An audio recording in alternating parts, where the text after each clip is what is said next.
إن الحمد لله نحمده ونستعينه ونستغفره ونعوذ بالله من شرور أنفسنا ومن سيئات أعمالنا من يهده الله فلا مضل له ومن يضلله فلا هادي له وأشهد أن لا إله إلا الله وحده لا شريك له وأشهد أن محمدًا عبده ورسوله أرسله بالحق بشيرًا ونذيرًا وداعيًا إلى الله بإذنه وسراجًا منيرًا أما بعد فإن خير الحديث كتاب الله وخير الهدي هدي محمد صلى الله عليه وسلم وشر الأمور محدثاتها وكل محدثة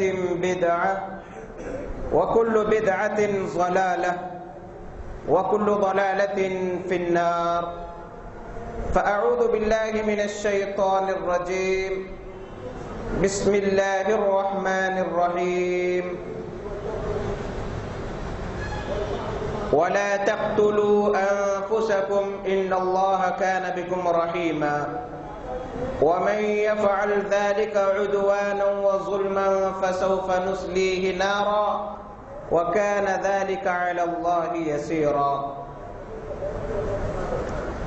قال رسول الله صلى الله عليه وآله وسلم من قتل نفسه بشيء في الدنيا عذب به يوم القيامة رواه البخاري رب اشرح لي صدري ويسر لي أمري واحلل عقدة من لساني يفقه قولي ربي زدني علما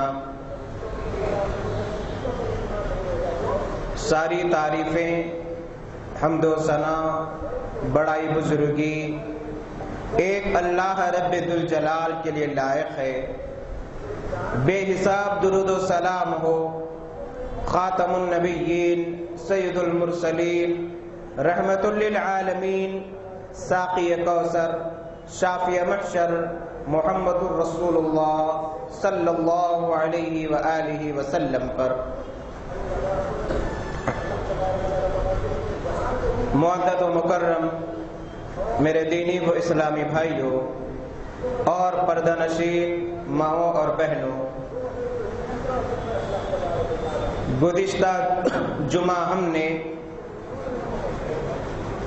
خودکشی کا بڑھتا ہوا رجحان اور ہمارا معاشرہ اس عنوان پر کتاب و سنت کی روشنی میں کچھ باتیں ہم نے سماعت فرمائی۔ انشاءاللہ آج کے اس خطبہ جمعہ میں اسی عنوان پر یعنی اقدام خودکشی اور ہمارا معاشرہ، اسی عنوان پر کچھ باتیں رب العالمین کی توفیق سے رکھنے کی کوشش کروں گا۔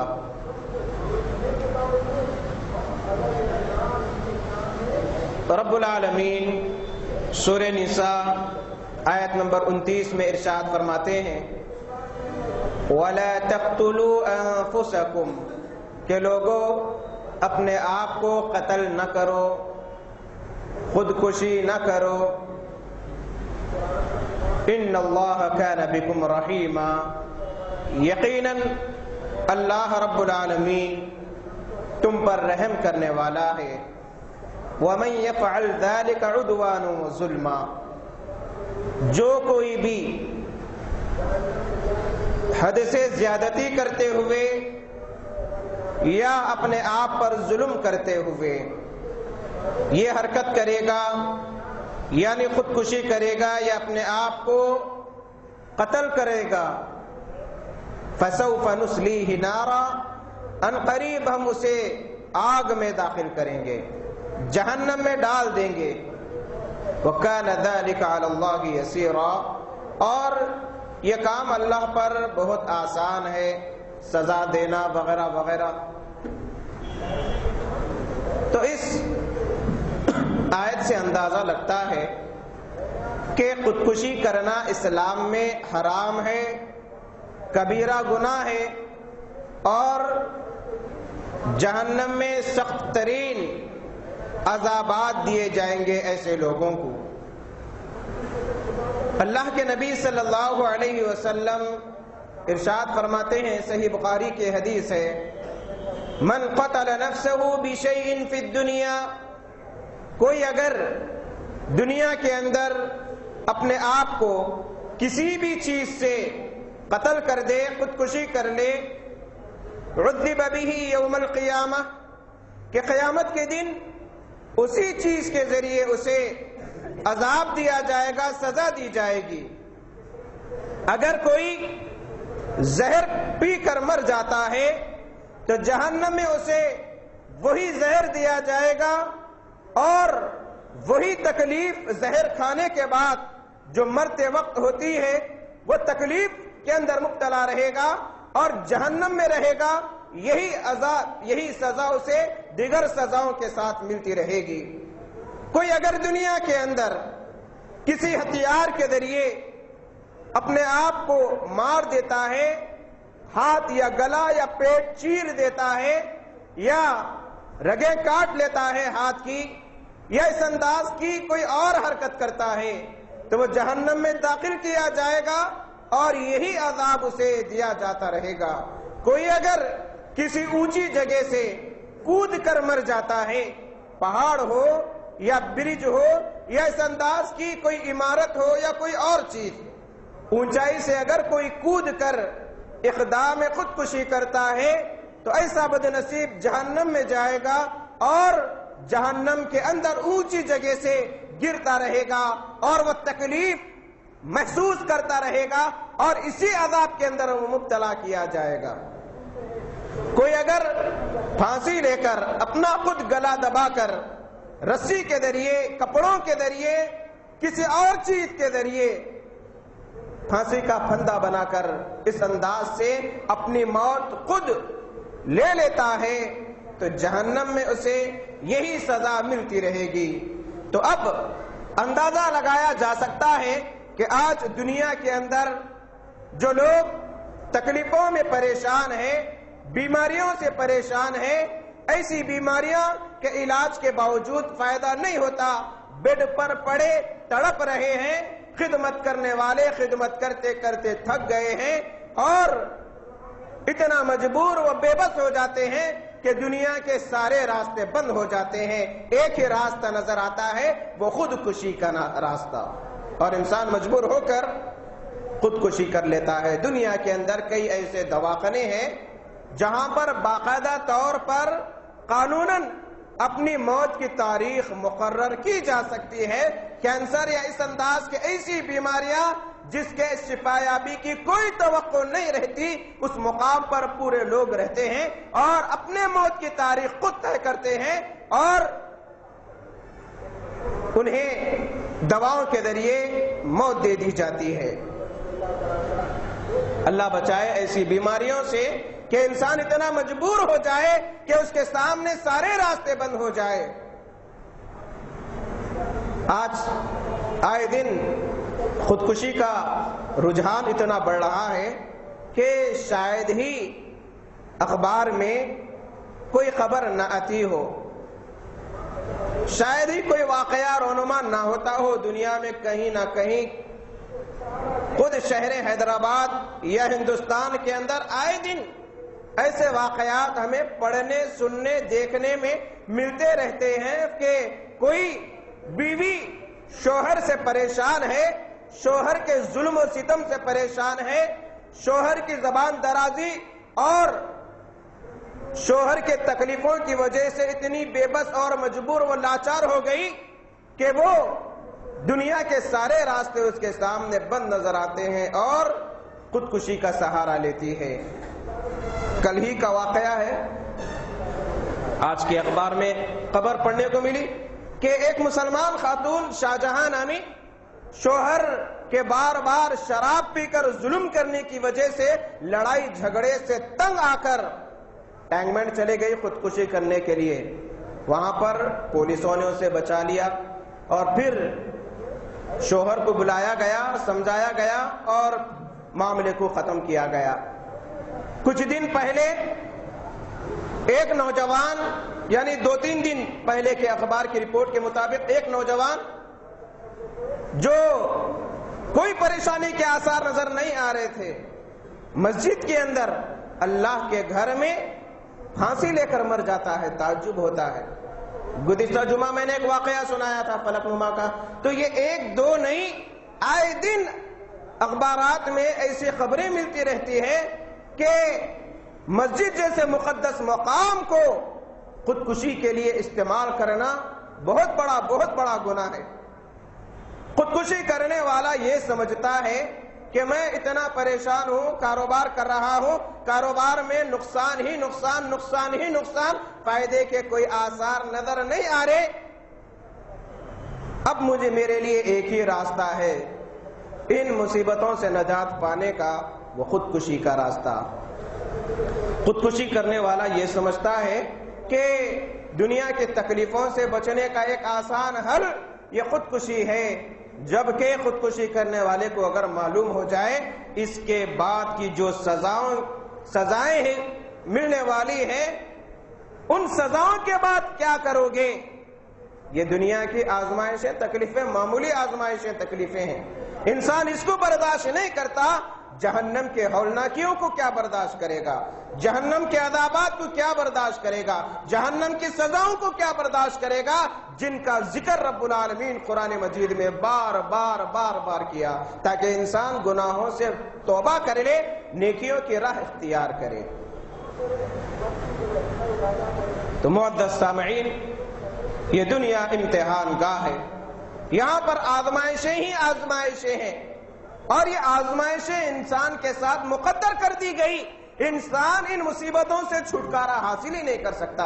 انسان کو اگر سکون ملے گا تو موت ہی اسے سکون کی نیند سلائے گی۔ سکون دنیا کے اندر ایسا نہیں جیسے انسان حاصل کرنا چاہتا ہے، کتنی جائیداد، کتنی پراپرٹیاں، کتنا مال، کتنی آسائش و آرام کی چیزیں کیوں نہ جمع کر لے، کسی نہ کسی تکلیف میں مبتلا ہو ہی جاتا ہے۔ مال اتنا زیادہ آ گیا کہ چوروں کا ڈر، نیند حرام ہو گئی، پریشانی ہے، کاروبار اتنی تیزی سے ترقی کر رہا ہے، کاروبار اتنا آگے بڑھ رہا ہے کہ پارٹنروں سے ڈر، کہاں کون ہمارے مال کو ہڑپ کر لے گا، کمپنی اتنی تیزی سے آگے بڑھ رہی ہے، ورکروں کا ڈر کہ کہاں ملاوٹ کی چیزیں نہ جائے اور یہ کاروبار چلتا ہوا رک جائے، یہ ٹینشن، یہ پریشانیاں آئے دن انسان کے دل و دماغ میں آتی رہتی ہے، جس کی وجہ سے انسان کسی نہ کسی ایک مصیبت سے نکلتا نہیں، دوسری مصیبت انتظار کرتے رہتی، دوسری مصیبت سے نکلتا نہیں، تیسری مصیبت انتظار کرتی رہتی ہے۔ اور اسی حقیقت کو رب العالمین قرآن مجید کے اندر سورۃ البلد میں فرمایا، آیت نمبر 4 میں، لَقَدْ خَلَقْنَا الْإِنسَانَ فِي كَبَدٍ، کہ ہم انسان کو تکلیف، سختیاں جھیلتے رہنے والا بنا کر پیدا کیا۔ کبد، رب العالمین نے کہا کہ ہم نے انسان کو تکالیف جھیلتے رہنے والا بنا کر پیدا کیا، تو اب ان تکلیفوں سے چھٹکارا کہاں سے حاصل کیے جا سکتے؟ پھر رب العالمین سورہ انشقاق میں فرمایا، یا ایھا الناس انک کادح الی ربک کدحا فملاقی، اے انسان تو تکلیفوں، سختیوں، پریشانیوں کو جھیلتے آہستہ آہستہ اپنے رب کے قریب پہنچ رہا ہے۔ یہ انسان کے مقدرات ہیں، انسان کسی بھی طریقے سے بچ نہیں سکتا، تو پھر کیوں لوگ خودکشی کا سہارا لیتے ہیں؟ جبکہ خودکشی کرنا مایوسی ہے، لوگوں کو سمجھانا ہماری ذمہ داری ہے۔ کچھ تنظیمیں، سوسائٹیز ایسے ہونا چاہیے جہاں پر لوگ بیماریوں سے پریشان ہو، جہاں پر لوگ کاروبار سے پریشان ہو، جہاں پر لوگ بے روزگاری سے پریشان ہو، جہاں پر لوگ لڑائی جھگڑے سے پریشان ہو، جہاں پر لوگ ظلم و ستم سے پریشان ہو، جہاں پر لوگ مفلسی سے پریشان ہو۔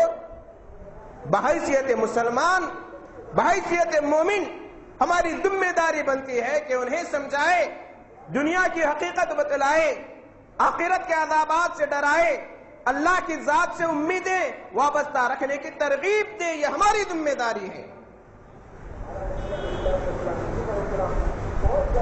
رب العالمین فرماتے ہیں، اللہ کے نبی صلی اللہ علیہ وسلم نے فرمایا کہ اگر اللہ تعالیٰ کسی قوم سے محبت کرتا ہے، اللہ تعالیٰ کسی قوم سے محبت کرتا ہے تو اسے تکلیفوں آزمائشوں میں مبتلا کرتا ہے،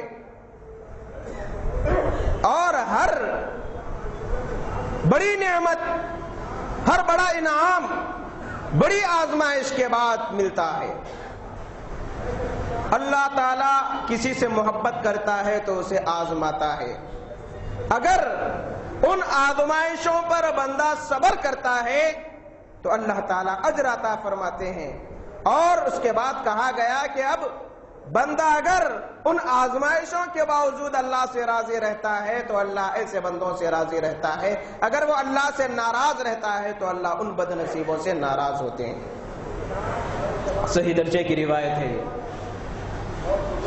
سوال پیدا ہوتا ہے کہ خودکشی جو کر لیتے ہیں، اب ان کے سلسلے میں کہا گیا یہ تو جہنمی ہے اور جہنم میں ہمیشہ ہمیشہ رہیں گے، جیسا کہ اللہ کے نبی صلی اللہ علیہ وسلم، صحیح مسلم کی حدیث ہے یہ، اللہ کے نبی صلی اللہ علیہ وسلم ایک ایسی قوم کے سلسلے میں ذکر فرمایا کہ پچھلی قوم میں ایک بندہ تھا، تکلیفوں سے پریشان تھا اور اس نے خودکشی کر لی، خودکشی کر لی۔ اللہ تعالیٰ فرماتا ہے ایسے بندے کے سلسلے میں، بادرنی عبدی بنفسی، میرے بندے نے اپنی جان کے سلسلے میں جلد بازی کی، موت کا ایک وقت مقرر میں نے کیا، لیکن اس نے اپنی موت کو وقت سے پہلے ہی طلب کر لی۔ اور یہ خودکشی کرنا وقت سے پہلے موت آنا نہیں، بلکہ اللہ تعالیٰ یہ بھی لکھ دیتا ہے کہ یہ بندہ اس طریقے سے مرے گا، یہ بھی تقدیر میں لکھا ہوا رہتا ہے۔ بادرنی عبدی بنفسی حرمت علیہ الجنہ، رب العالمین فرماتا ہے کہ میں نے اس پر جنت کو حرام کر دیا۔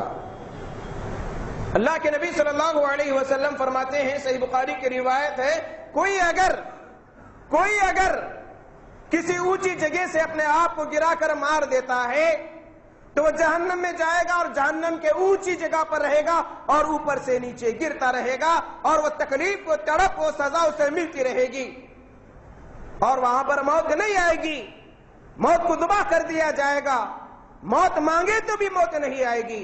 کوئی اگر زہر پی کر زہر کے ذریعے خودکشی کرتا ہے تو اللہ کے نبی صلی اللہ علیہ وسلم فرماتے ہیں کہ وہ جہنم میں جائے گا، اس کے ہاتھ میں زہر کی پوٹلی ہوگی اور جہنم میں یہی سزا اسے ملتی رہے گی۔ کوئی اگر کسی ہتھیار یا لوہے کے کسی بھی چیز کے ذریعے خودکشی کرتا ہے تو جہنم میں جائے گا، وہ اس کے ہاتھ میں وہ ہتھیار رہے گا اور اپنے پیٹ کو چیرتا رہے گا، وہ تکلیف و تڑپ محسوس کرتا رہے گا، لیکن موت نہیں آئے گی اور یہی سزا ملتی رہے گی۔ کوئی اگر اپنا گلا دبوچ کر، گلا دبا کر مر جاتا ہے، جیسے آج پھانسی پر چڑھ جاتے ہیں یا پھانسی کا پندہ ہو یا اس انداز کی چیزیں، کوئی اگر یہ راستہ اختیار کرتا ہے تو اللہ کے نبی صلی اللہ علیہ وسلم فرماتے ہیں کہ قیامت کے دن وہ جہنم میں جائے گا اور یہ سزا اسے ملتی رہے گی۔ یہ صحیح بخاری کی روایت ہے جس کے اندر تفصیل بتلائی گئی، اور ایک عمومی روایت یہ بتلائی گئی کہ جو دنیا کے اندر خودکشی کرتا ہے تو وہی خودکشی جہنم کی سزا بن جائے گی ایسے بد نصیبوں کے لیے۔ اب جب اتنی وعیدیں، اور یہ جو روایت ہے صحیح بخاری کی، اس کے الفاظ آخر میں یہاں تک بتلایا گیا کہ وہ جہنم میں جائے گا خالدم مخلدن فیہا۔ خالدم مخلدن کا عربی میں معنی آتا ہے وہ جہنم میں ہمیشہ ہمیشہ رہے گا۔ اب سوال پیدا ہوتا ہے کہ جو لوگ خودکشی کر لیتے ہیں، اب ان کی نماز جنازہ پڑھی جائے گی یا نہیں؟ کیوں؟ اس لیے کہ اتنی سخت وعیدیں ایسے لوگوں کے لیے مقرر کی گئی۔ اور ایک مرتبہ اللہ کے نبی صلی اللہ علیہ وسلم کے پاس ایک ایسے شخص کو لایا گیا جو تیروں کے ذریعے خودکشی کر لیا تھا. اللہ کے نبی صلی اللہ علیہ وسلم اس کی نماز جنازہ نہیں پڑھائے. اس روایت سے شارحین فرماتے ہیں کہ کوئی اگر کسی بھی علاقے میں خودکشی کرتا ہے تو اس کی سزا یہ ہے، اور لوگوں کو اس جرم سے روکنے کا طریقہ یہ ہے کہ وہاں کے معزز ترین لوگ، علماء، فضلاء، ایسے لوگ اس کی نماز جنازہ میں شرکت نہیں کریں گے، نماز جنازہ نہیں پڑھائیں گے. عام لوگ اس کی نماز جنازہ پڑھ کر اسے دفن کریں گے تاکہ لوگوں کو اندازہ ہو جائے کہ یہ خودکشی کرنا کتنا بڑا گناہ، کتنا بڑا جرم ہے. اسی طریقے سے ایسی کئی تفاصیل احادیث کے اندر بتلائی گئی. آج ہم دیکھتے ہیں، اور خودکشی کے دو طریقے ہوتے. ایک تو اپنی موت خود لے لینا کسی چیز کے ذریعے. دوسرا جو ذریعہ ہوتا ہے اپنے ساتھ چاروں لوگوں کو لے کر مرنا، جو آج کل خودکش بمبار جہاد کے نام سے عام ہو رہے ہیں کہ کسی محفل میں، کسی بازار میں، کسی شاپنگ مال میں، کسی ایسی بھیڑ بھاڑ والی جگہوں میں اپنے آپ کو بموں سے لیس کر لے کے بارود پہن کر اس بھیڑ والے جگہوں میں چلے جاتے ہیں اور بم سے اڑا کر اپنے ساتھ کئیوں لوگوں کی جانیں لیتے ہیں. آج داعش اسے جہاد کا نام دیا، جبکہ یہ سخت ترین جرم ہے، گناہ ہے. اسلام میں حرام ہے یہ طریقہ. یہ جہاد کیسے ہو سکتا ہے؟ اسلام میں خودکشی حرام ہے اور یہ خودکشی کا بدترین راستہ ہے. یہ جہاد ہو ہی نہیں سکتا. اسلام کبھی ایسی اجازت نہیں دیا. کئی بے گناہ لوگ اس میں مارے جاتے ہیں، جس سے اسلام کی شبیہ دنیا میں خراب ہو رہی ہے. اسی طریقے سے کوئی اگر کسی مومن کو جان بوجھ کر قتل کرتا ہے، جان بوجھ کر قتل کرتا ہے، یعنی خود تو مر رہا ہے، ساتھ میں مرنے کا سبب مومن بھی بنا. یا آج کل معاشرے میں ایک دوسرے کو مارنا کاٹنا ایک عام بات بن گئی. لوگوں کو سزا کا ڈر بھی نہیں، دشمنی ہے، بدلہ لے لیں گے، مار دیں گے، کیس بک ہوگا، ہو جانے دو، ضمانت پہ چھوٹ جائیں گے. کیا پریشانی کی بات ہے؟ ایسے لوگوں کو اللہ کا خوف نہیں، اللہ کا ڈر نہیں. رب العالمین سورہ نساء میں فرماتے ہیں وَمَن يَقْتُلْ مُؤْمِنًا مُتَعَمِّدًا، کوئی اگر کسی مومن کو جان بوجھ کر قتل کرے. لوگ اپنی ڈھاک، اپنے گلیوں میں، اپنے خاندان میں، اپنے ملنے جلنے والوں میں اپنی ڈھاک بتانے کے لیے، بنانے کے لیے معمولی لڑائی جھگڑے کو موت تک پہنچا دیتے ہیں. لڑائی کا سبب کچھ بھی نہیں رہتا. وہ کسی کو مار دیتا، وہ کسی کو گور کے دیکھتا، وہ جا رہا تھا قریب میں تھوک دیا، مجھے دیکھ کر کیوں تھوکا، میرے اوپر تھوکا، اب انہیں اس کی گینگ آتی، اس کی گینگ آتی، مارتے مر جاتے. یہ معاشرے میں ہو رہا ہے. اور جو عام طور پر معذرت کے ساتھ نوجوانوں کی ایک عجیب گینگ بن رہی ہے. عام طور پر جو جم وغیرہ کرتے ہیں، ایکسرسائز کرتے ہیں، اللہ تعالیٰ طاقت دیا ہے تو دین کے لیے استعمال کیجئے، حق کی راہ میں اختیار کیجئے. کوئی دوست کسی کا دوست کسی کو مارتا ہے تو دوست کے دوست پورے جوش میں چلے جاتے ہیں بدلہ لینے کے لیے. عجیب و غریب ماحول ہے. کیا اسلام لڑائی جھگڑے کی اجازت دیتا؟ جبکہ اسلام نے کہا کہ اپنے بھائی کو معاف کرنا یہ نیکی ہے. معافی کا جذبہ ختم ہو گیا. اب کوئی کسی کو لڑائی جھگڑے میں مار دیتا ہے یا جان بوجھ کر مار دیتا ہے یا خودکشی تو خود کر رہا ہے، ساتھ میں 4 لوگ مر رہے ہیں، اگر وہ مومن ہو تو رب العالمین فرمایا وَمَن يَقْتُلْ مُؤْمِنًا مُتَعَمِّدًا، جو کسی مومن کو جان بوجھ کر قتل کرے فَجَزَاؤُهُ جَهَنَّمُ، سب سے پہلی سزا اس کا ٹھکانہ جہنم ہے. گویا کہ قاتل اسلام کی نظر میں جہنمی ہے.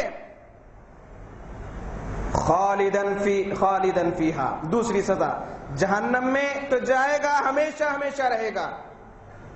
وغضب اللہ علیہ، اللہ کے غضب کا مستحق ہوگا، اللہ ایسے بدنصیب پر غضبناک ہوگا. وَلَعَنَهُ، چوتھی سزا قاتل کی، اللہ کی لعنتیں اس پر برستی رہے گی۔ وَمَن يَقْتُلْ مُؤْمِنًا مُتَعَمِّدًا فَجَزَاؤُهُ جَهَنَّمُ، پہلی سزا جہنم میں جائے گا، خالداً فیہا، ہمیشہ رہے گا، غضب اللہ علیہ، اللہ کا غضب اس پر ہوگا، وَلَعَنَهُ، اللہ اس پر لعنتیں بھیجے گا، وَأَعَدَّ لَهُ عَذَابًا عَظِيمًا، سخت سے سخت، بڑے سے بڑا عذاب اللہ تعالیٰ ایسے لوگوں کے لیے تیار کیا۔ کتنی تاکیدیں، 5 سزائیں بتلائی گئی۔ اب کوئی اگر کسی مومن کو اگر قتل کر رہا ہے تو ان 5 سزاؤں کا وہ حقدار ہو رہا، قرآن کی نظر میں مستحق ہو رہا، وہ بد نصیب۔ معزز سامعین، خودکشی یہی نہیں کہ خود مر جائے، خودکشی کے کئی راستے بھی ہوتے ہیں۔ آج کل ایک جنون ہے نوجوانوں میں گاڑی تیز چلانے کا، اتنا تیز چلاتے ہیں، خود تو مرتے ہیں، ساتھ میں دوسروں کو بھی مار دیتے ہیں۔ یہ بھی خودکشی کی ایک شکل ہے، اوور اسپیڈ چلانا۔ جتنی مسافت ہے جتنا چلا سکتے ہیں، اور عام طور پر جتنی رفتار سے گاڑی جاتی ہے، جتنا کنٹرول کر سکتے ہیں، اس سے زیادہ، حد سے زیادہ بھگانا گاڑی، یہ بھی خودکشی کی ایک شکل ہے۔ کیوں؟ معلوم ہے کہ جب کنٹرول نہیں کر سکتے توازن بگڑ جائے گا اور موت کا سبب بنے گی چیزیں۔ گویا کہ حد سے زیادہ تیز چلانا موت کی جانب، موت کے منہ میں جانا ہے۔ اسی طریقے سے ایسے کئی شکلیں ہیں۔ بعض خودکشیاں آہستہ آہستہ ہوتی ہیں، معذرت کے ساتھ، کچھ لوگ نشے کے عادی ہوتے ہیں۔ اب یہ نہیں کہتا ہوں میں کہ فلاں میں نشہ ہے، فلاں میں نشہ ہے، فلاں میں نشہ ہے، فلاں میں نشہ نہیں۔ رب العالمین، اللہ کے نبی صلی اللہ علیہ وسلم کا ایک اصول ہے، کل مسکر حرام، ہر نشہ آور چیز حرام ہے، ما اسکر قلیل او کثیر، نشہ معمولی مقدار 1% کا 99% بھی اگر ہو، ما اسکر قلیل او کثیر، یا زیادہ تعداد میں نشہ ہو، حرام حرام ہی ہے۔ اور اگر ایسی نشاور چیزیں، چاہے کچھ بھی ہو، نام ذکر کرنا مناسب نہیں، ایسی کچھ بھی چیزیں ہو جو انسان جانتے بوجھتے استعمال کرتا ہے کہ یہ میری صحت پر اثر کر سکتی ہے، چیزیں اثر انداز ہوتی ہیں، اس کی وجہ سے میرے پھیپھڑے خراب ہو سکتے، اس کی وجہ سے میرے پیٹ کے اندرونی چیزیں خراب ہو سکتے ہیں، اعضاء ناکارہ ہو سکتے ہیں، اور اگر یہ بار بار ایسی چیزیں استعمال کر رہا ہے اور وہ چیزیں کینسر تک انسان کو پہنچا رہی ہے، تو یہ بھی ایک قسم کی خودکشی کی شکل ہے۔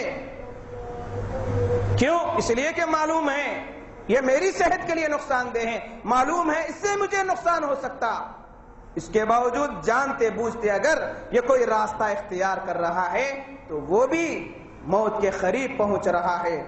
اس کے علاوہ کوئی اگر اپنے جسم کا کوئی ایسا عضو اگر وہ نکال دیا جائے جو رب العالمین نے انسان کی صحت کے لیے فٹ کیا ہے، اگر وہ عضو نکال دیا جائے اور وہ عضو نکلنے کی وجہ سے انسان کی موت واقع ہو رہی ہے، جانتے بوجھتے اگر وہ دے رہا ہے یا بیچ رہا ہے یا کچھ بھی کر رہا ہے، یہ بھی ایک قسم کی خودکشی کی شکل ہے۔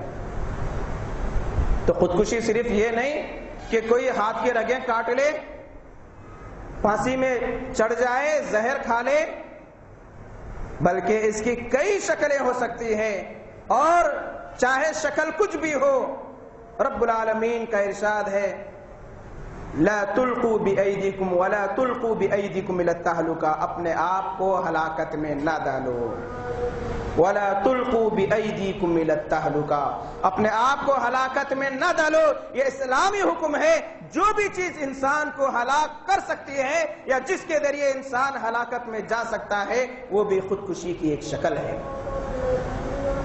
الغرض دنیا آزمائش گاہ ہے، امتحان گاہ ہے، ان آزمائشوں پر صبر کرنا ایک مومن اور مسلمان کے لیے ضروری ہے۔ جو خودکشی کا راستہ اختیار کرتے ہیں وہ اللہ کی ذات سے خیر کی امید نہیں رکھتے، موت کے بعد کے جزا و سزا کا یقین کمزور ہے، جبکہ تقدیر کے خیر و شر پر راضی رہنا ایک مسلمان اور مومن کی پہچان ہے۔ سوچنے کا انداز یہ ہونا چاہیے، یہ دنیا آزمائش گاہ ہے، مصیبتیں تکلیفیں انبیاء پر آئی، ہم کیا چیز ہے؟ آزمائشیں آتی ہی رہتی ہے، اور اللہ تعالیٰ مجھے آزما کر میرے گناہوں کو جلا رہا ہے اور میرے درجات کو بلند کر رہا ہے۔